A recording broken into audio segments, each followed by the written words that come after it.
এক ধরনের প্রভাব আপনি থেকেই যায়। তার কারণ হচ্ছে যে যেই দল ভালো পারফর্ম করছে মানে আপনার আনুমানিকভাবে ওরকমভাবে ওই প্লেয়ারগুলোকে অটোমেটিক্যালি আপনি দিবেন এবং তাদের সংখ্যা বা আধিক্য বেড়ে যাবে। প্রবলেমটা শুরু হয় যখন আপনার এই যে ধরেন টেকনিক্যাল টিম এবং যে প্লেয়ারদের এই সিলেকশন প্রসেসটা যখন ট্রান্সপারেন্ট না হয় তখনই আসলে এই সিন্ডিকেট বা এইসব সমস্যাগুলো তৈরি হয়। আমি যদি বলি আপনার এখনকার আমাদের এইবারে ন্যাশনাল কারেন্ট যে স্কোয়াড হয়েছে, এখানে যদি আপনি টেকনিক্যাল টিম দেখেন, ম্যানেজার হচ্ছে ব্রাদার্স ইউনিয়ন থেকে এসছে, আমাদের ক্যাপ্টেন হচ্ছে ব্রাদার্স ইউনিয়নের। আপনি যদি এখন দেখেন যে গোলকিপার কোচ নিয়োগ দিয়েছে, সেও কিন্তু ব্রাদার্স ইউনিয়নের গোলকিপার কোচ নিয়োগ দিয়েছে।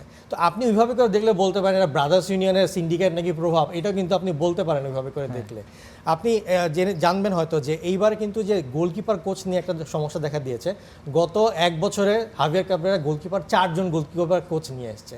তো একটা গোলকিপারের তো এই মানে একটা সেটেল ডাউন করাও তো তার জন্য অনেক কঠিন হয়ে যাচ্ছে। তো এই যে চেঞ্জগুলো, এই যে জিনিসগুলো, এইগুলো আসলে কনফিউজিং করে তোলে। আবার আপনি যদি দেখেন যে এইবারে যে সিলেকশন, আমি যতটুকু জেনেছি ভিতরের খবর, যে প্রথমে আসলে চিঠি পাঠানো হয়েছিল বসুন্ধরা কিংসের নুরুজ্জামান নয়ন, যার কিনা হায়েস্ট লেভেলের লাইসেন্স আছে বাংলাদেশের গোলকিপার কোচকে। বসুন্ধরা কিংস পারমিশনও দিয়েছিল তাকে যেন আর কি ছেড়ে দেওয়া ছাড়পত্রের জন্য, কিন্তু শেষ পর্যন্ত লাস্ট মোমেন্টে চেঞ্জ হয়ে আশরাফুল রানা গোলকিপার কোচ হলো। এখন এইটার তো কোনো ট্রান্সপারেন্ট প্রসেস কেউই জানে না যে সিলেকশনটা কীভাবে হলো। কেউ কিন্তু এসে মিডিয়াতে কিছু বলছেও না যে কীভাবে সিলেকশন প্রসেসটা হলো। তো এই যে যখন ট্রান্সপারেন্ট থাকে না আপনার প্রসেস, তখন কিন্তু মানুষজন বিভক্ত হয়ে সিন্ডিকেটের কথাটাই বারবার তুলে নিয়ে আসবে। একটা নাম মনে হয় আপনি মিস করে গেছেন, ব্রাদার্সের কথা বলছিলেন যে ম্যানেজার কোচ সবই তাদের, একজন গোলরক্ষক এবার নতুন সুযোগ পেয়েছেন, সম্ভবত নাম ইসাক আকন্দু, তার নাম। উনিও আছে জিকোকে নাকি তাকে নেওয়া হয়েছে, সেটার ব্যাখ্যা হাভিয়ার ক্যাবরেরা দিয়েছিলেন যে জিকো ভালো কিন্তু আকন্দ ট্যালেন্টেড, সেই জন্য তাকে সময় দিতে চান।